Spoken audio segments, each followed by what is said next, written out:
in a quiet suburb of Manchester in the UK. A heartbreaking tragedy unfolded in 2010 that sent shockwaves across the nation. Tia Rigg, she was a bright, trusting 12-year-old girl, and she was lured to what should have been a safe haven, a family member's home.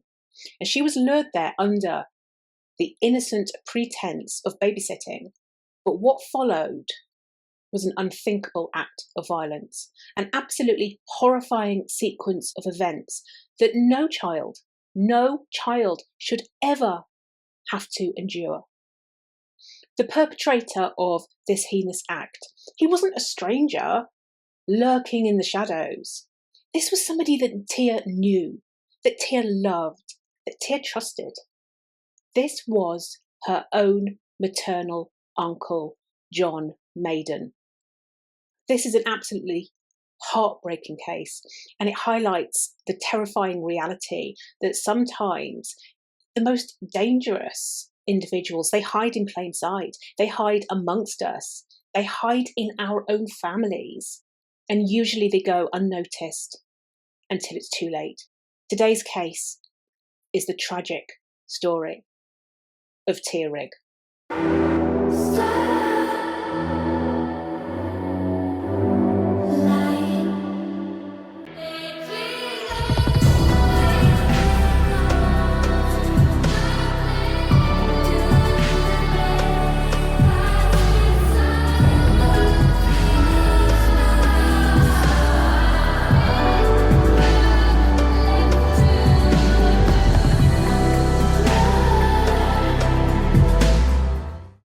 Hello, welcome to my true criminal abode. As ever, it's lovely to have you here. So my name is Marianne L, and if you like true crime, you're in the right place. But today's case, it's another heartbreaking one. As a result, I have had quite a bad mental health week. I really hope that you are all well. I really do.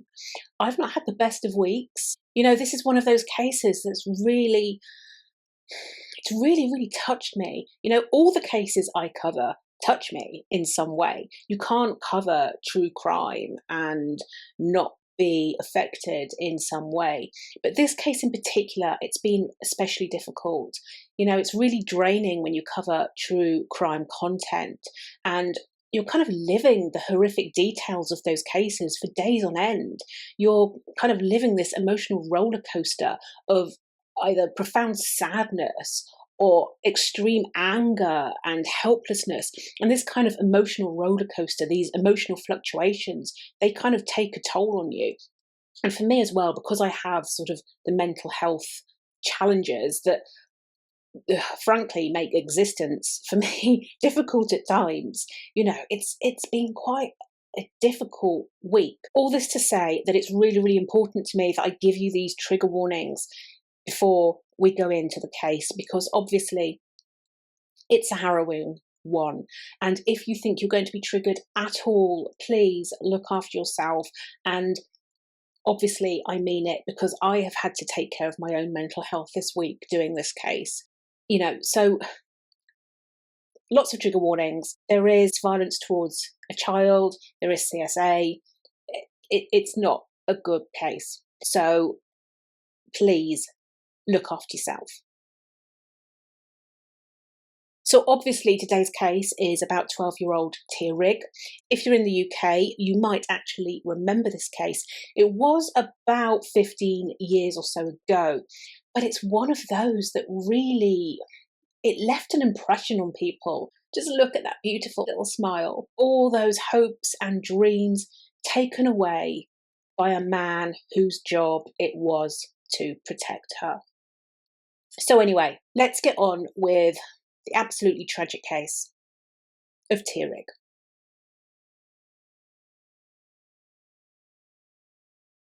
So Tia Simone Rigg, she was born on January the 4th, 1998 in Manchester in England. Her mother, Lynn Ahmed, she had 7 children with 4 different fathers, and Tia was her 4th child. Not a lot is known about Tia's father, Lee Rigg, or his presence in her life, but Tia's home environment, generally, it was challenging. By the time she was born, her older siblings, they had already been removed from Lynn's care, and they were living with another family member. Now, her 3 younger siblings, however, they stayed in the home with her. And as we've discussed before, when families are split up in this way, it very often can lead to feelings of instability and displacement within the family. Additionally, Lynn often left the children home alone, and there were frequent incidents of domestic abuse and violence. I'm not sure if this violence was aimed towards the children, but definitely there is discussion of there being violence in the home between Lynn and any partners. Basically, Lynn's history, it involved substance abuse, including Class A drugs like heroin and crack cocaine. She also had significant mental health issues, and she had attempted to take her life multiple times. But sometimes this was in front of her children, which clearly would have been psychologically traumatic for them. Now, I know firsthand the trauma that self-harm causes to a child. I know this because as somebody who has had mental health issues, I know the trauma this has caused my child. I never did anything in front of my child, just to be clear. But even not doing anything in front of them, children see everything, children know everything. But Lynn did it in front of her children.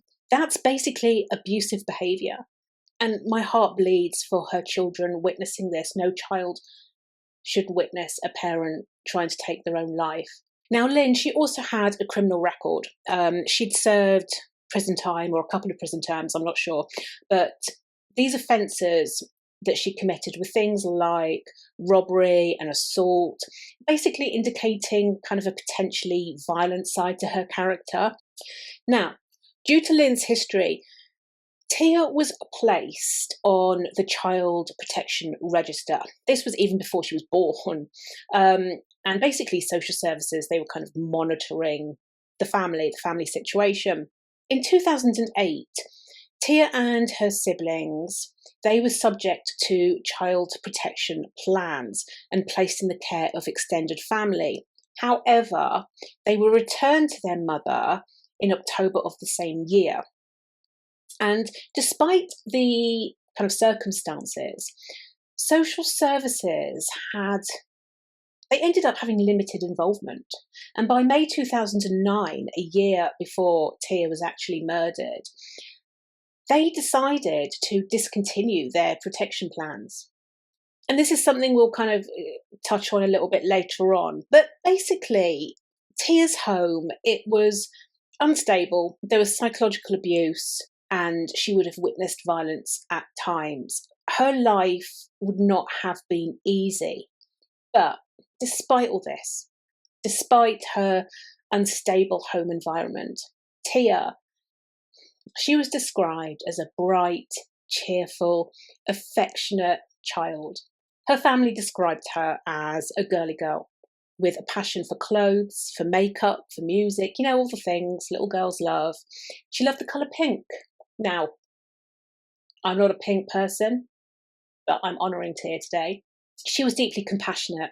She loved animals, she loved children. She'd help her mother out in the home because obviously her mother, she had her own issues going on, and so Tia helped with her siblings.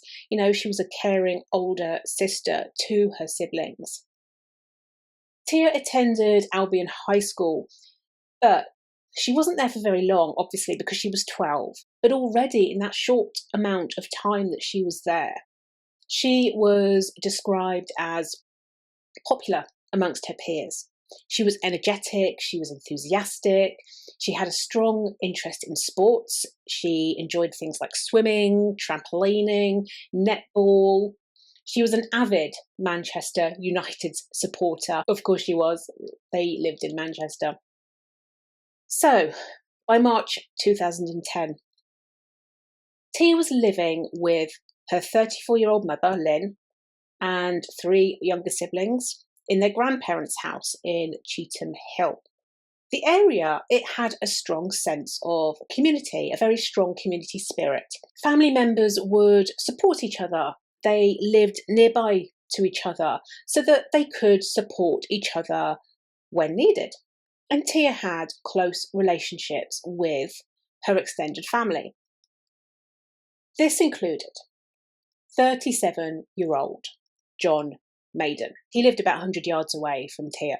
However, little did Tia or anybody else in Tia's family realise that the dangers lurking outside her home, particularly at her uncle's place, they were far, far greater than any of the dysfunction that was happening inside Tia's home.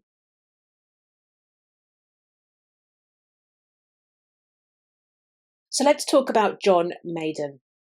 John Nigel Maden, he was born in 1972 and he had 2 sisters, Susan and Lynn, who was Tia's mother.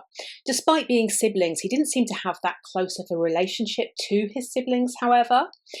Now, on the surface, there didn't seem to be anything unusual about Maden. There never is there? Never is. He was a caring, apparently, member of his close-knit family, and he regularly attended gatherings, at his mother's home along with the rest of the family. He saw Tia often, and he was trusted to spend time alone with her. Now, Maden did have a criminal history from his youth, including convictions such as burglary and threatening behaviour, very similar to Lynn, Tia's mother, by the sounds of it. However, he had no prior sexual offences or anything, and so basically because of that there were no restrictions or anything placed on him, and he wasn't undergoing any kind of monitoring.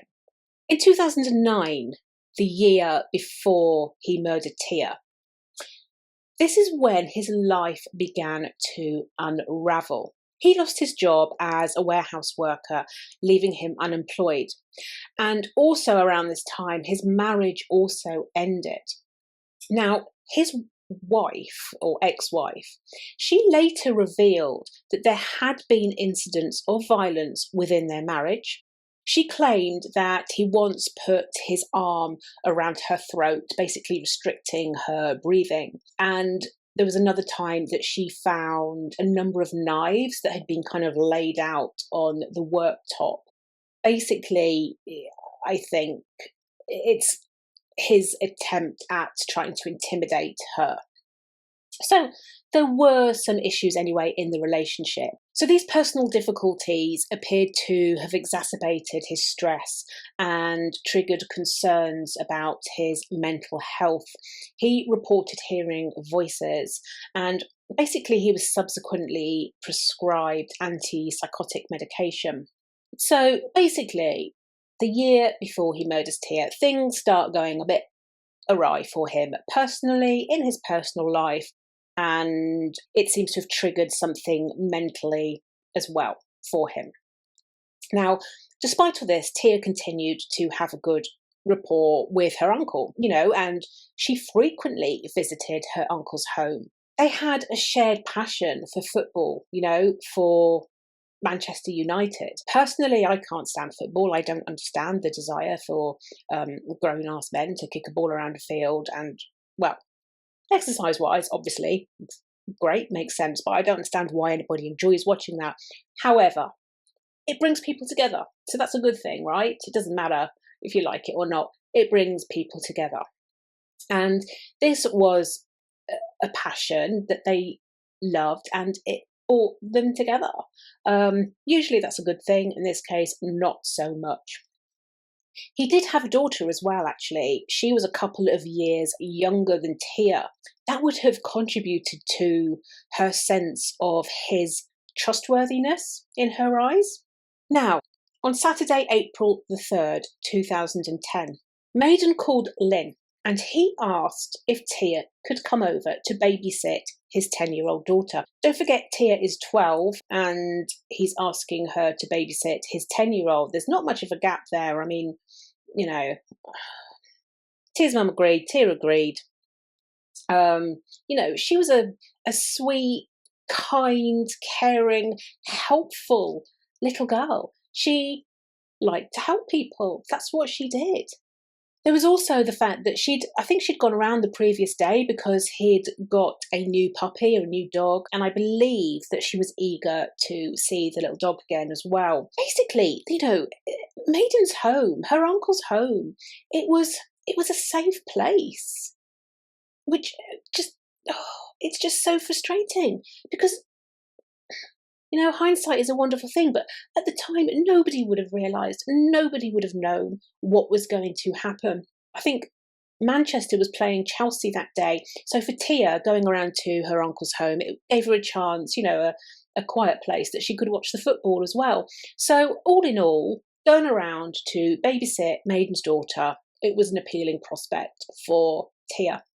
And basically, little did her family know that this was going to be the last time that they would ever see Tia alive again. Furthermore, they were absolutely oblivious to the horrendous, the shocking, the despicable secret that Maden had been hiding for the last year, revealing him to be the despicable monster that he truly was.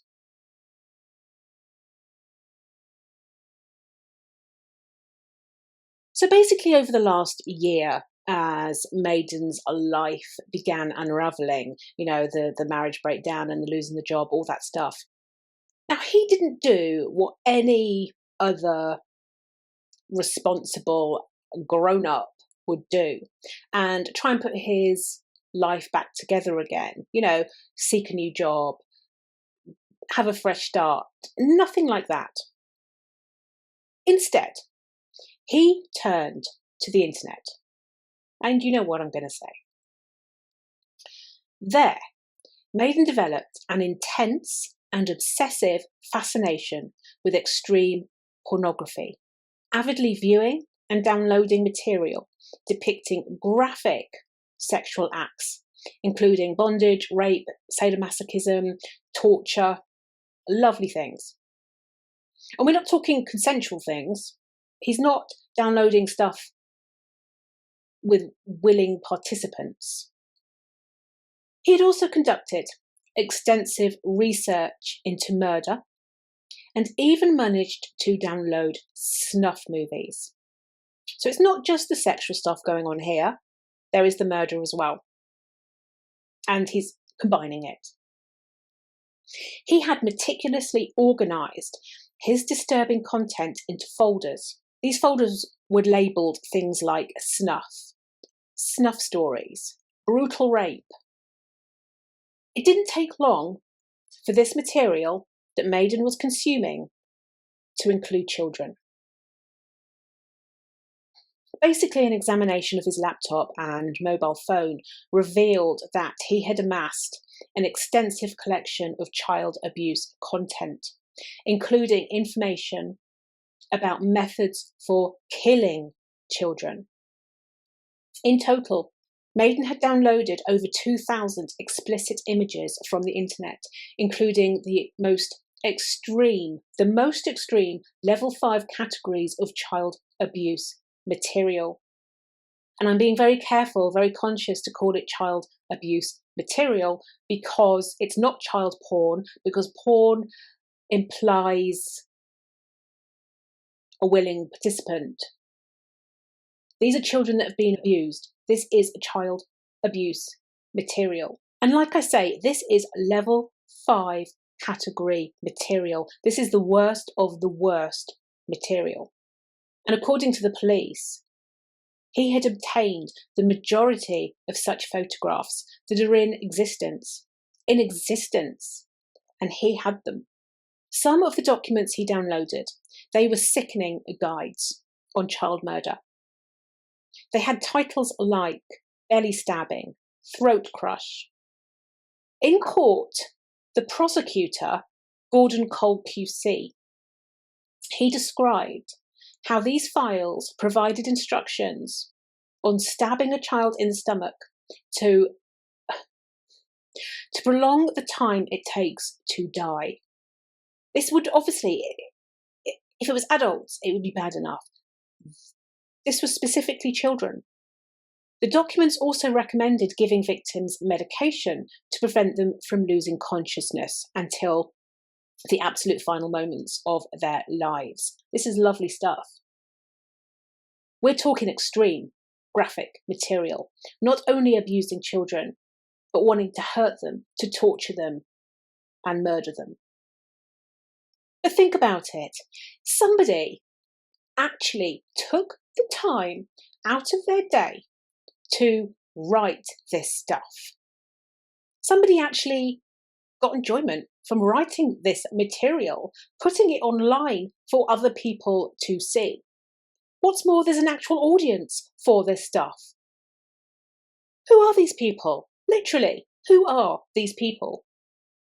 A CD-ROM in Maden's possession also held images portraying abduction, rape, and snuff movies. Basically, the fact that he'd stored this material on external drives, it demonstrates the kind of the depth of his fixation and his desire to repeatedly access it, repeatedly go back to it.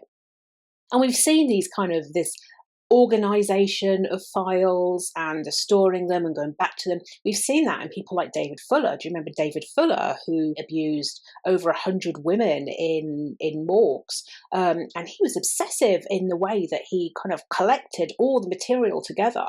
And I don't know what that is, but it just shows the level of obsession. What is going through these people's mind is unfathomable.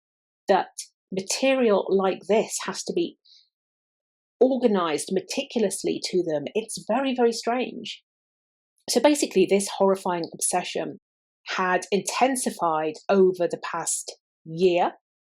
You know, it was triggered by his personal problems, the divorce, the losing his job, whatever.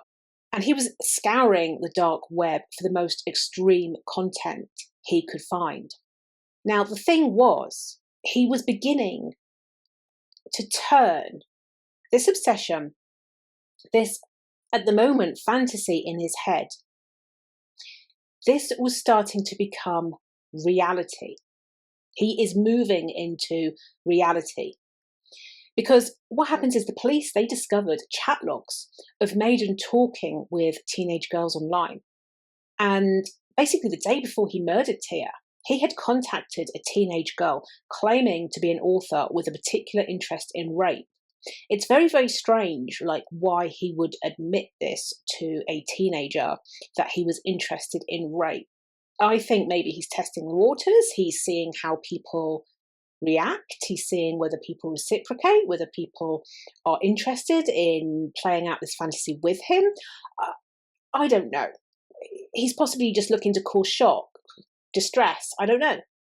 It could also be kind of part of this sort of intimidation thing, because obviously he intimidated his wife with knives. Maybe it's part of that. Either way, whatever he was doing, whatever the reason was behind him doing that, these conversations, they reveal that Maden was not only losing touch with reality, but that he was edging closer to acting out the fantasies in his mind, which is terrifying, absolutely terrifying. He wants to act these fantasies out that so far are in his mind. Meanwhile, 12-year-old Tia, she is on her way to his home, thinking that she's going to be babysitting his daughter. Obviously, his daughter's not there when Tia arrives. But she thinks she's going to this safe space, unaware of what her uncle is into, and absolutely unaware that he is planning to bring these disturbing fantasies to life by reenacting the scenes from his disgusting pornographic material. He is going to reenact that stuff on Tia.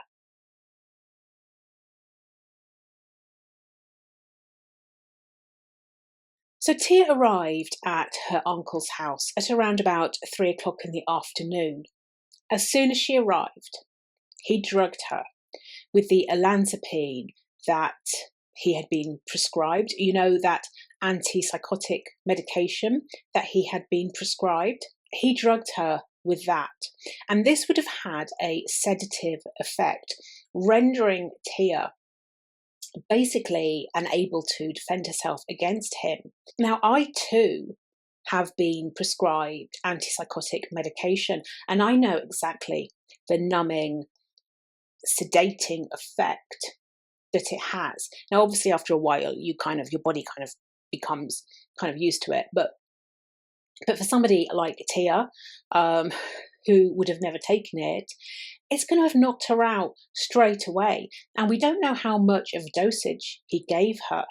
But knowing the history and what he was looking at, he would have probably given her enough to render her aware but defenseless, which is horrifying.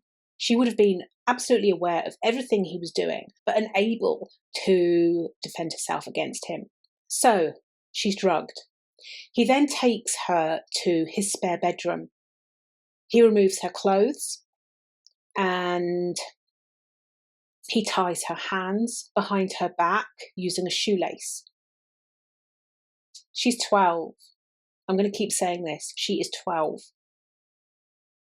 She's going to be so confused. She's not going to understand why her uncle is doing this to her. Now, the precise details of his assault are unknown, basically because he refuses to speak. But obviously, there's the autopsy results, and they reveal enough that we can work out what happened to her. And in a nutshell, she sustained horrific internal injuries and trauma. Internal injuries and trauma because he sexually assaulted her with a sex toy and a broom handle. He inserted this broom handle into her with such force. She had internal injuries. As you can imagine, the pain, the excruciating pain that this 12-year-old would have endured. Obviously, she was non-consenting, obviously. I mean, you know, if you're consenting adults doing things, whatever, with each other, you're going to be relaxed. Tia was a 12-year-old child who is non-consenting and obviously not relaxed. So the thought of what he did to her, it's just unimaginable. The trauma, the pain that she would have experienced. Maden then stabbed Tia in the abdomen multiple times. He followed the manual that he had read, and he aimed for her stomach to ensure that Tia did not die immediately, but that she was alive and fully aware of everything that he was doing to her. Obviously, there was extensive blood loss. There was obviously the harm to her internal organs. So she's being sexually assaulted with objects, stabbed in the stomach, drugged and aware of what's going on. And finally, he strangles her using a ligature that he fashioned from a guitar string. And basically, it was this strangulation that killed her. So she was aware of everything up until that point that he was doing to her. But, you know, the fact that he used knives and he used the ligature, all these things, they're very, very intimate things, you know, and it kind of gets to me because he must have shut down. He must have disconnected, disassociated from this act in some way because this was his niece. You know, never mind doing that to any child at all, obviously, but to your own niece who he had this bond with. For him to feel nothing, for him to be cold, for him to have no empathy for what he was doing, to me, that's psychopathic.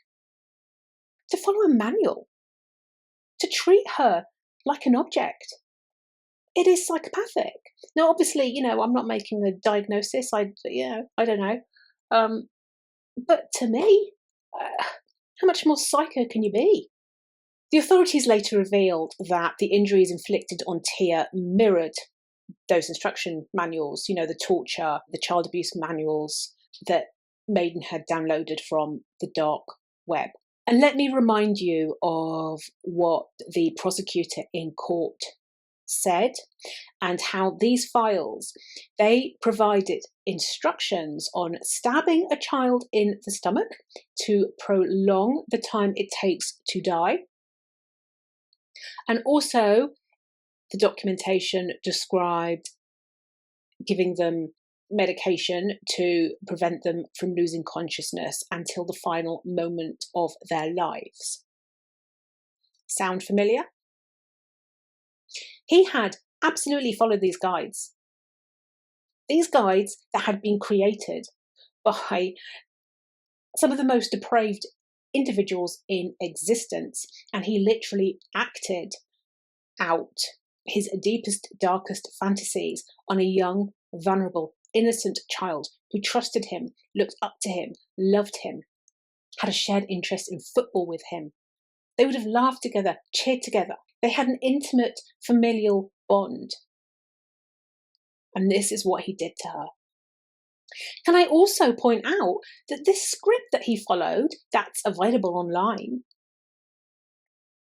this material is available for other people, not just him. There are other people looking at this material, following this material. It's scary as hell. It's terrifying. It's terrifying that this stuff is out there. And it's terrifying that there are these sick individuals that actually want to consume this stuff. Poor Tia, she must have had, it wasn't just the physical agony, the psychological trauma that she would have gone through of being betrayed and abused by this man that she trusted. It's absolutely unbearable to think about. Now, obviously, Maden he's just killed a child. Now, you'd expect him to possibly be panicking a little bit at this stage because, he's got a child lying dead in his bedroom. He wasn't panicking. He didn't care. At 3:45 p.m, this is just 45 minutes after Tia arrived. It took him just 45 minutes to snuff out 12 years of her life, snuffed out in 45 minutes. But he called emergency services and he stated, "Hi, I'd like to report a murder." He then proceeded to provide the operator with his name and address. And when the operator questioned him about the incident, he bluntly replied, "My niece has been murdered by me. I have just finished killing her now." When he was asked why he did that, he responded, "Because I felt like it. Because I felt like it." How much do you actually hate this man? How much do you actually hate him? What an arrogant piece of crap. To think that he can do what he likes because he feels like it. It's this calmness, isn't it, that tips him, like I've said, into that kind of almost psychopathicness because, he's clearly got no emotion, no empathy. Like I say, I'm not diagnosing anybody because I can't. But really? Anyway, the call continues. He proceeds to give Tia's name and he wrongly states her age as 11 years old. Even this is insulting because, when you're a kid, all you want to do is grow up. You don't realise how crappy the world is. And when you're an adult, you really don't want to be an adult anymore. But, when you're a kid, all you care about is just, you want everybody to think you're older than you are. So for him to make her 11 and not 12, even that's insulting to her. When the operator asks for more details, he basically says, "I'm quite sure the officers that come to the house will be able to take all the details you need." When he's asked how it happens, he says, "I have used with a knife and strangulation. That's it. Bye." I hate this man. I really, really hate this man. It's like ticking something off your bucket list or something, It's just clinical. It's cold. There is no morality there. It's mind-boggling. It's absolutely mind-boggling that someone can place so little value on somebody else's life in that way, absolutely mind-boggling. So basically, he showed absolutely no concern for escaping the consequences of his actions. His only focus was on satisfying his need that he had at the time, on satisfying that despicable fantasy. He just wanted to know how it felt like. And in less than an hour, he'd taken a child's life, robbed her of her future, and left this just horrendous void for those that loved her and cared for her, and left the world less better off without Tia in it. So anyway, after his call, it only took a couple of minutes for a couple of officers from the Greater Manchester Police to arrive at his address. Now, when they got there, he was chilling. He was smoking a cigarette. They even described him as chillingly calm. He had dressed in his best suit, presumably prepared for court because he knew that going to court, this was going to be inevitable. The officers got there and he just directed them upstairs and was like, yeah, Tia's body is upstairs. The officers go upstairs, they find Tia's body face up on the floor in the spare room. She's naked apart from a pair of socks. She's lying in a pool of blood. He hadn't even covered her up, for God's sake. He hadn't even covered her up. He could have given her that little bit of dignity, but he didn't. Near her body were a couple of knives. There was the sex toy or sex toys that he used, and a blood-stained broom handle. The ligature that he used, the guitar string, that was still around her neck, and her hands were still tied behind her back with the shoelaces. It's almost like, and I don't know what you think, but it's almost like he wanted to shock the officers because he just left her how she was. He didn't even try and cover her up in any way. He just left her for these officers to find. And to me, that's his way of making himself feel more powerful. It's kind of this shock value and this kind of, look what I've done, look what I can do. Anyway, he was arrested. Of course, he was arrested.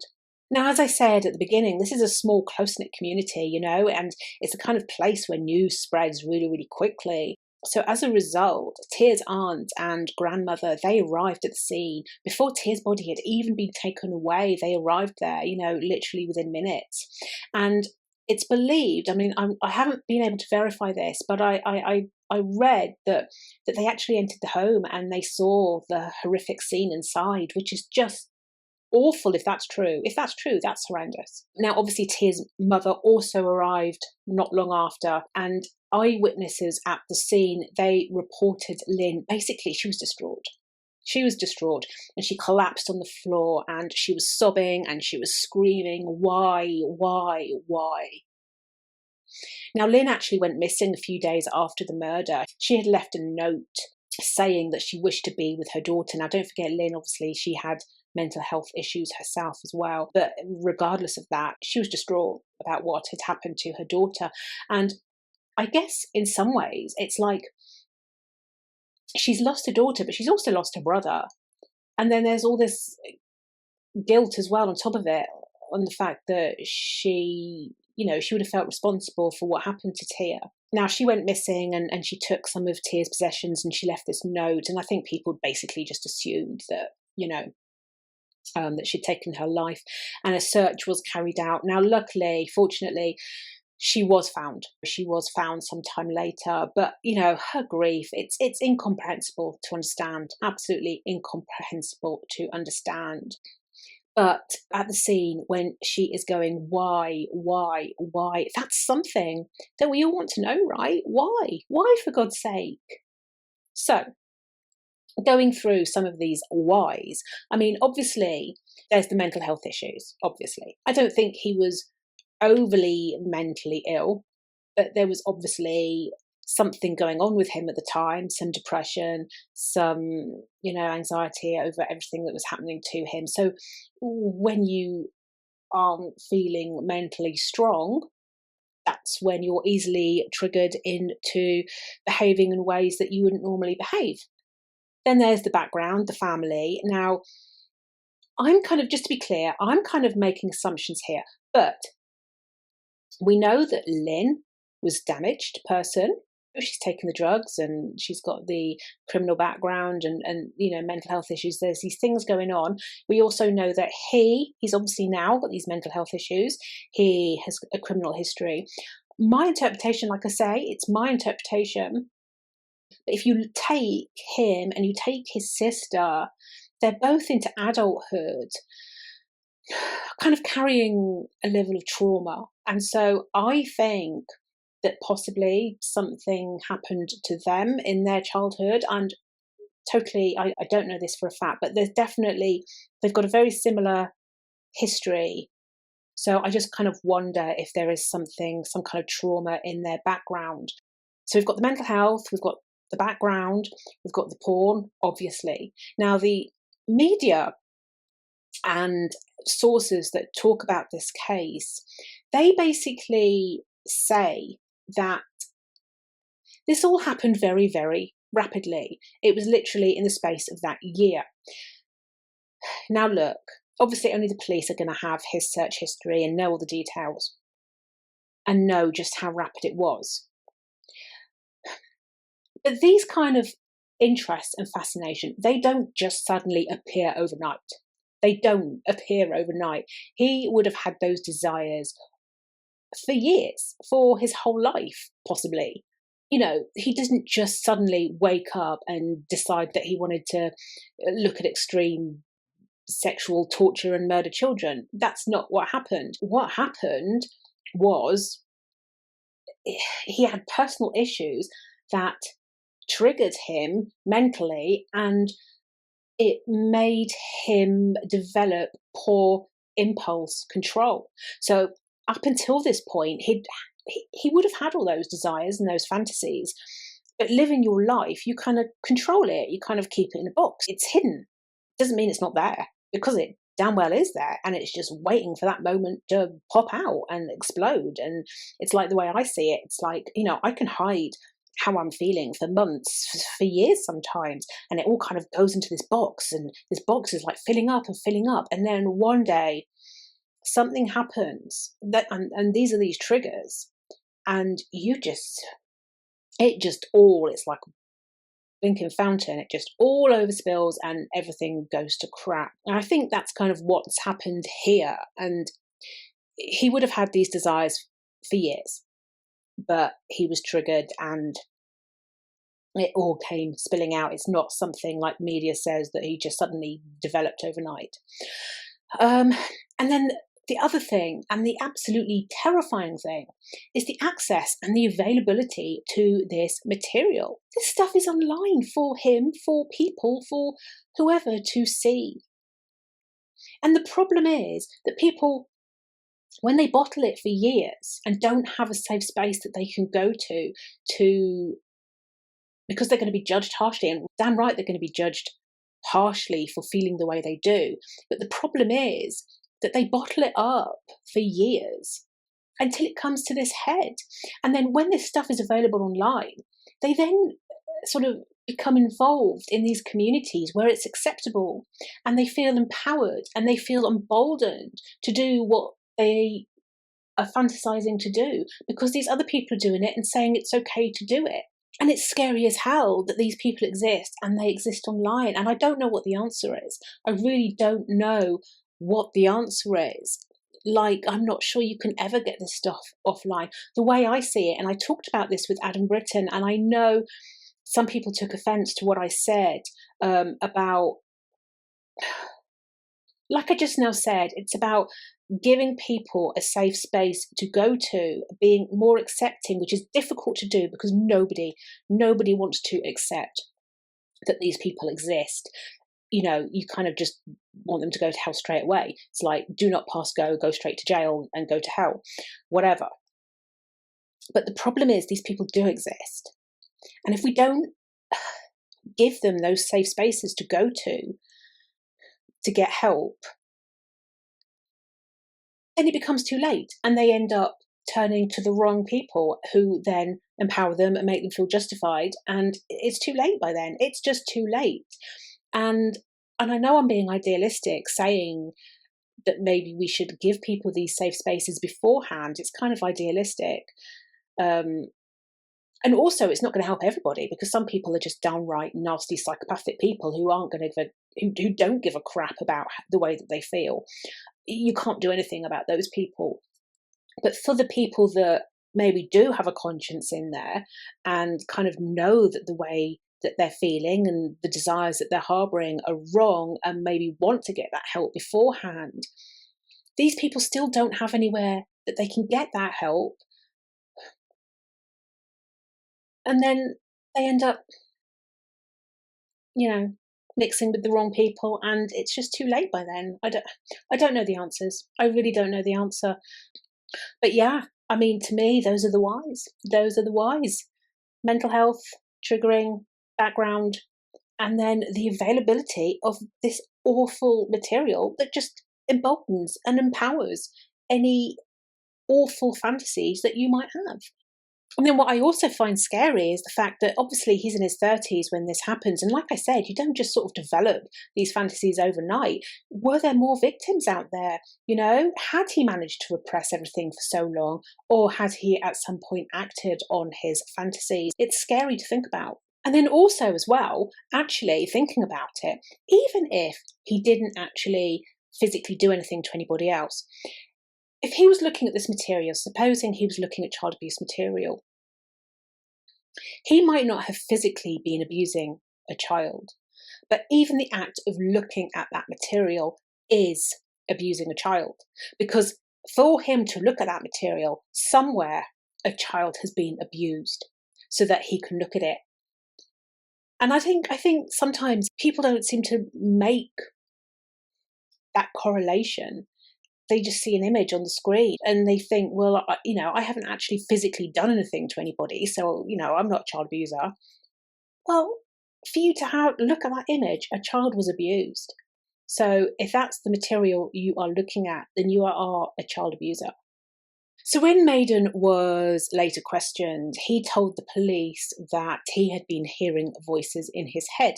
He claimed that there was a good voice and there was a bad voice, and that basically the bad voice had been controlling him and telling him what to do. Clearly, he's setting the groundwork here for kind of an insanity defense. And just to be clear, this man sought out material about killing children. What he did was premeditated. He might have had a mental illness, but was he to blame for what he did? Damn right he was. Absolutely. He was to blame. He knew what he was doing. Now, in court later, the medical evidence actually suggested that the criteria for a full diagnosis of a psychotic mental illness, that it hadn't been met. He wasn't even, he was going through a bad period and he needed some medication to get through it, but he wasn't mentally ill. It was simply a defense mechanism to shift the blame. And that's what the judge said, basically. The judge actually said it's a defense mechanism to shift the blame, which it was. Basically, he committed a cold-hearted, premeditated crime. Mental illness was not a factor in what he did, because he absolutely could have controlled himself. If he had controlled himself for years, then when this happened, he still could have controlled himself. He decided to search out that material. And like I've said before, when you do have a mental illness, don't get me wrong, it's bloody hard. It's bloody hard to control yourself. The struggle, people who don't have the mental illness don't realise how difficult just doing basic things can be. So it is very, very difficult. Controlling yourself is a lot more difficult, 100 times more difficult than it is for somebody who doesn't have a mental illness. But you can control yourself. And people like Maden, who try and use mental illness to blame for what he bloody well did, it really peeves me off, because it's an absolute insult to people with mental illnesses that control themselves every single day. People do control themselves. These people are an insult to people that do have genuine mental illnesses and do control themselves and don't go around killing people because I felt like it. Says it all, doesn't it, really? That's what a psychopath would say, I think. So anyway, on top of trying to blame the voices, he also refused to provide any further details. He wouldn't give a motive. He wouldn't say why he did what he did. Nothing. Everything was just basically no comment. Basically, he prolonged everybody's suffering as much as he could by not giving any details. And that, again, it's giving him the control. It's giving him the power, because only he knows all the answers about what happened to Tia. And by only him knowing all that, he's the one with the control. So on April the 5th, 2010, Maden was charged with the rape and the murder of his niece. Tia's funeral took place at St James's Church in Salford on April the 28th, 2010. Hundreds of mourners, they gathered to pay their respects, many of them wearing something pink in honour of Tia's favourite colour. She had a little pink casket, and that arrived at the church in a horse-drawn carriage. And it's just so sad. It's just so sad when you see a little child-sized casket like that. It's just so wrong. It's so wrong. At her graveside, 12 pink balloons were released, symbolising each precious year of her tragically short life. Yeah, you shine like a ray of light. Cutting darkness out of my life.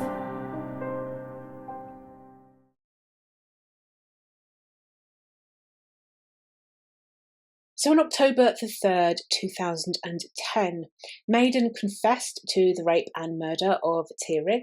At least he did something good, right? Because at least his guilty plea meant that, there was no trial, that basically the family didn't have to endure all the horrific details that you would get at a trial. So, at least he did that. The next day, on October the 4th, he stood before Mr. Justice Keith at Manchester Crown Court for sentencing, and he was basically given a life sentence with the recommendation that he never be released from custody. Now, this man, he showed absolutely no emotion the entire time. Doesn't surprise me. This man is absolutely soulless, emotionless. And thank God, based on that, thank God that he got this life sentence with the recommendation that he is never released.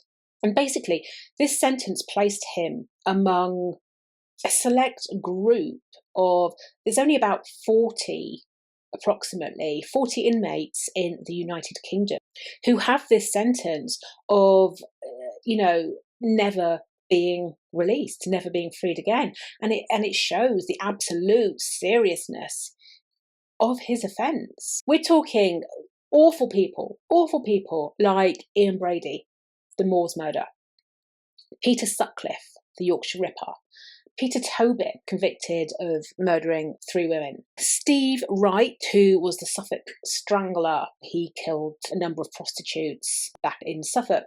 These are vile, horrendous people, and John Maden was placed among them. And thank God for once, we've got a case where life actually means life.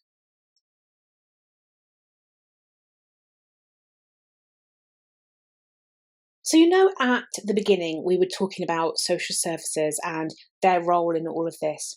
Well, in 2011, a serious case review revealed that social services committed numerous failures. Despite Tia being on the at-risk register before birth, social services, they failed to protect her from her mother's severe behavioural issues, things like the drug use and the criminal history, that stuff. And basically this report indicates that between October 2009 and March 2010, there were seven incidents that should have prompted children's services to consider removing Tia and her siblings from her mother's care. However, saying all that, clearly social services do have a part to play. But saying all that, the conclusion was that while Tia's death was not predictable or preventable, the ongoing harm she suffered due to her mother's poor care was predictable and could have been prevented. In other words, what this report is concluding is that Lynn's neglect had nothing to do with Maden. Now, Lynn's neglect, that could have been prevented. That was preventable. So social services failed Tia from protecting her from her mother's neglect. But social services weren't responsible for what Maden did to her. Even if social services had intervened and removed Tia, the chances are she would have gone to another family member and Maden would have still had access to her. Or if he didn't have access to her, it's probable that he would have done it to somebody else. This was going to happen. Maden, what he did was going to happen, whether it be Tia, whether it be another little girl. So yeah, social services, it's good that they were looked at and they need to answer some tough questions about why they failed Tia. But ultimately, the only person responsible for what happened was Maden. Although I say that, but Lynn, Tia's mum, she wasn't paying attention. She is not blameless in any of this. She wasn't paying attention. She wasn't paying enough attention to her daughter. She wasn't paying enough attention to even Maden. She didn't notice anything. But, I don't think all the blame can be put on her for this at all. It's tragic. She lost her child, for God's sake. And I don't think, like I said with Maden, he was hiding in plain sight. I don't think anybody would have noticed necessarily what he was doing. And mistakes were made, mistakes by social services, mistakes by Tia's mum because she should have paid more attention to her children. But ultimately, Maden was still going to do what he was going to do. After the report was released, Tia's mother, Lynn, actually considered taking legal action against social services for not removing Tia from her care. I mean, that's kind of bonkers, I think. This kind of led to public criticism of Lynn. People kind of turned against her because they thought that she was just trying to get money out of her dead daughter. I mean, yeah, the criticism makes sense. Of course it does. But at the end of the day, this woman, she lost her daughter, and nobody deserves to have a child murdered. Nobody. The thing I want to know, and the problem I have, is did she learn from this? And is she watching her other kids better? I did a bit of digging, and something that came up was that in 2013, 4 years after Tia's death, one of her sons was jailed for keeping a stockpile of guns and ammunition at their home, at his home. We're talking things like a double-barreled shotgun, revolvers, a pistol, a 25-round magazine for an Uzi submachine gun, a silencer for a machine gun, 86 rounds of ammunition. There was also a balaclava, there was gloves. Now my guess, and I'm only guessing here, but my guess is he was not going to be doing anything good with that little haul. You know what I mean? Now, based on all this, again, I'm making an assumption, but based on all this, I'm going to say that Lynn's parenting skills are somewhat questionable. Equally, we all know that you can be the best parent in the world and your kids can still not turn out the way that you want them to, or well, I say not the way you want them to, but as in like they can still go down the wrong path in life. So, I'm not accusing anybody here, but you make your own minds up on it, basically. That's the information. Either way, like I say, there is no amount of intervention and no amount of better parenting could have prevented John Maden's crimes. To this day, Maden has refused to explain why he did what he did, and he's never shown any remorse for killing Tia. He has a complete disregard for the family, and like I've said before, it's just a way of maintaining control. If he's the only one with the answers, then he's still got power over everybody, because only him can say what happened to Tia that day. This wasn't a stranger that he murdered. This was his niece. He knew his victim intimately. And when somebody murders a stranger, there's a lack of emotional connection. Well, that's not going to be the case here. This wasn't opportunistic. There wasn't that lack of emotional connection. It wasn't a lack of impulse control even. It wasn't random. It wasn't unplanned. It wasn't any of those things. It was personal. And it was personal not just against Tia, but I kind of wonder, was it kind of personal against his sister Lynn as well? Because we know there's a bit of a, they weren't the closest. So I don't know. But the fact that he's continuing her anguish by not giving the details kind of adds to the possibility that there's something more personal there as well. But thank God he's not on the streets, and he's never going to be, because if he can do this to somebody that he knows intimately, then what the hell is he capable of to people that he doesn't know intimately? It's terrifying to think that. And the other thing is, these people that have these deviant fantasies, they're deeply rooted and they can't easily be changed. So rehabilitation in these cases, that's not even a possibility, because you can't rehabilitate somebody from being attracted to whatever they're attracted to, and ultimately, thank God the judge made the decision that he did, that Maden is never released, and that is a comforting thought, but ultimately no amount of reviews, lengthy prison terms, anything like that can undo the tragic loss of this beautiful young life that was taken too soon. The world, not just her family, but the world has been deprived of everything that Tia had to offer. And it's the greatest tragedy of all. So, as we remember Tia, we've got to acknowledge the harsh reality that predators like Maden exist. Maden might be behind bars, but there are countless others with equally sinister intentions. I mean, we know they are, because that stuff's online for these people to get to. The manuals, the photos, the movies, they are all products of a twisted network of depravity. No one wants to believe that anybody in their family could be capable of such things, but these monsters, they literally walk among us.